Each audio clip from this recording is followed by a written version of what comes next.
for the first question, first of all, we need to change the equation to a standard form, which is utt equals to c squared uxx. And from that, we're going to apply the Laplace transform.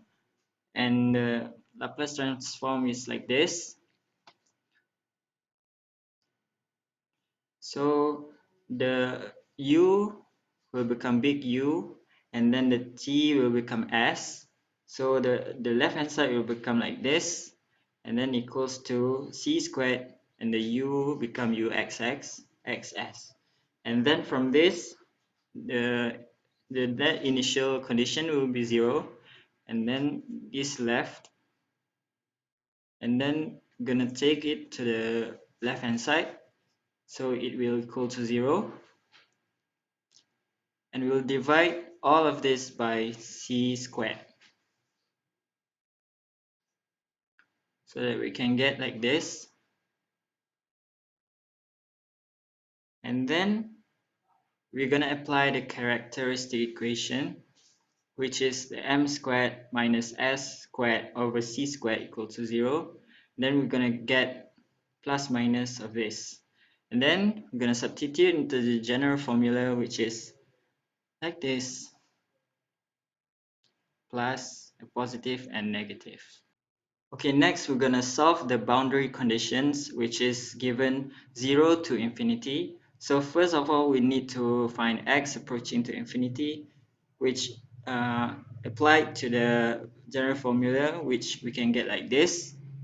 Substitute into the x, so that we can get b is 0, and then left us with a, and then a equal to 0. So substitute back into the general formula, which we get b. And then when x is approaching to 0, so we get from the given function, which is like that. So we apply the Laplace transform to the formula. We use the entry number 14. So we can get like this. The t will become s, like normal. So you get like this.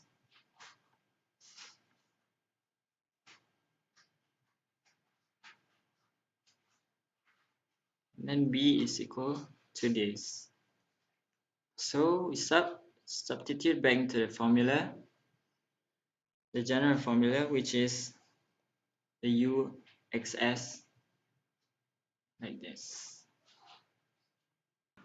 And the last question is to solve the initial condition, which is we must find the Laplace inverse first. So we substitute the formula into the Laplace inverse. So it will become like this. And then the right hand side, we can separate into two Laplace inverse. And then we're going to solve it. Big U will become small u, and t, and f, and g. So we're going to solve the f first. So the f will become entry number 14, which is like the original, and gt will become, it's a bit complicated, so we need to do entry number 16. So it will become like actually the a, so a is equal to x over c. So gonna substitute the a back, so it will become like that. So both of the equation is like this. So we're gonna substitute back into the formula, and then we apply the correlation theorem, which is the Laplace of this, and we're gonna get the answer of this Laplace is like this. That's it. Okay, for question 2a, the first step we have to do is write the heat equation, which is ut equal to uxx, and then we find the ut, ux, and uxx.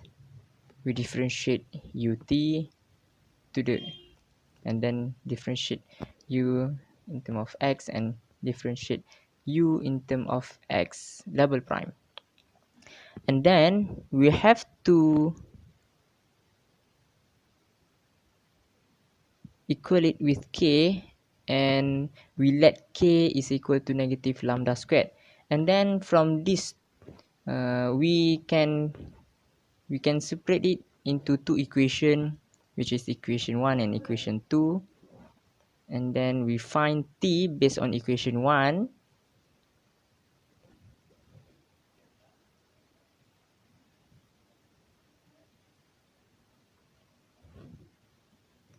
Then we get t is equal to a exponent to the power of negative lambda squared t. And then for equation 2, we want to find the value of m. Then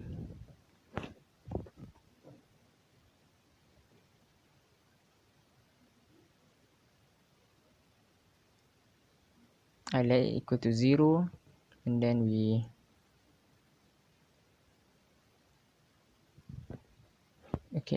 then for to find the eigenvalue, we have to let the x equal to a sine lambda x plus b cos lambda x, and we substitute it to uxt, which the equation is xt, and then we will get this.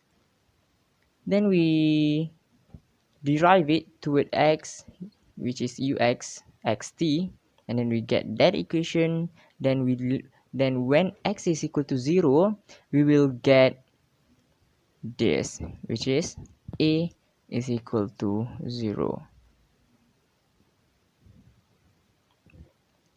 We cross it because it is 0 and this one is 1. Okay, when x is equal to 1,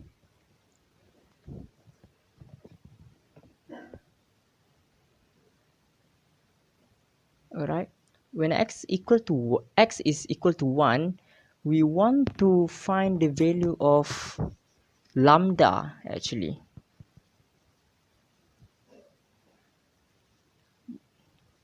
we already know that a is equal to 0. That is why a is no longer exists in this equation, and then we will get the eigenvalue of this equation. So from this we have derived the eigenfunction of x and x. Okay, for question 2b, we want to prove that m equal to n is equal to 1 over 2, and m is not equal to n is equal to 0. So we have to do several steps here to prove that m is not equal to n, where both of them is equal to 0. So the several steps I have done, and then we integrate to the limit of 0 to 1.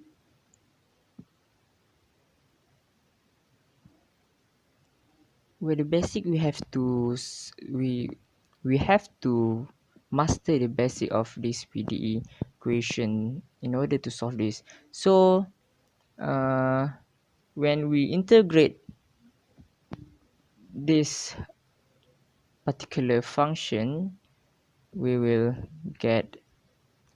prove that when we calculate this equation, we will get 0, where we prove that m is not equal to n, and they is equal to 0.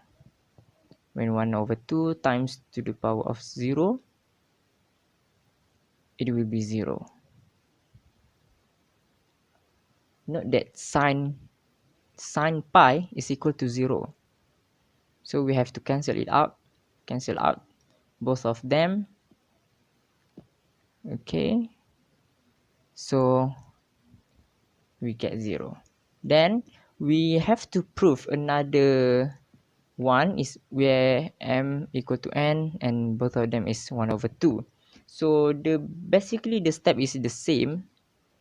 So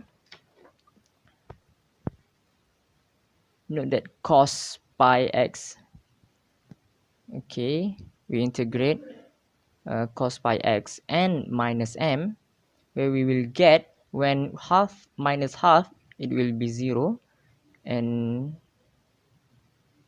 this one is will be 1, and then so we simplify integration of 0 to 1, 1 plus cos pi x 2n plus 1, and then we integrate it, 1 will be x, and sine pi x 2n plus n over pi 2n plus 1, and then note that sine pi will be 0, sine pi will be 0, then 1 over 2 times 1 will be 1 over 2, and we'll prove that m, okay, there you go. So for question 2c, we want to prove, we want to show the solution when the initial condition is u x0 is equal to 1 minus x.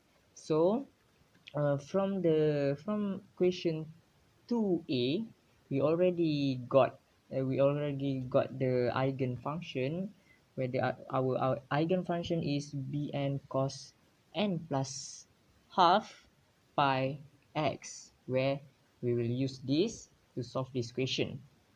Then when x is equal to when t is, so the summation we have plugged in, we will plug in the summation. Then we want to show this, where our b and substitute our, and we will to show that we will get exactly with our eigenfunction, which is bn.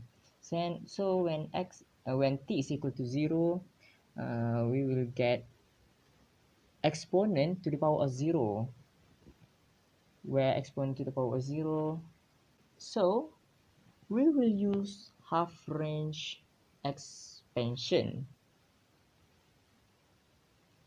where our bn is equal to 2 in integration of 0 to 1 fx cos n plus half pi x dx, where our fx is 1 minus x.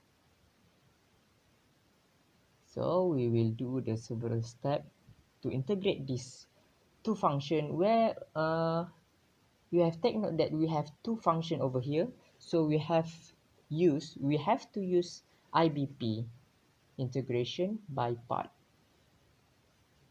Okay, so we simplify everything and solve everything. Okay, this is where the part we use in IBP.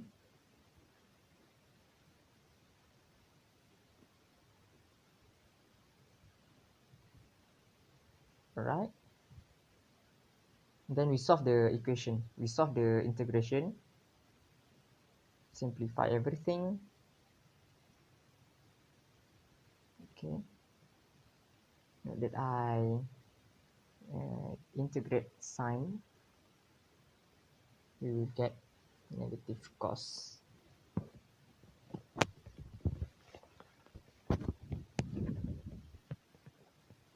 And then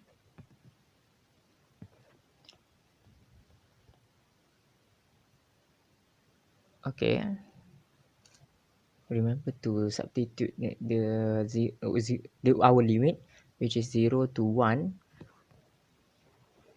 Okay, cos 0 is 1, obviously, and we will get, we simplify, we will get the leftover will be this, and so prove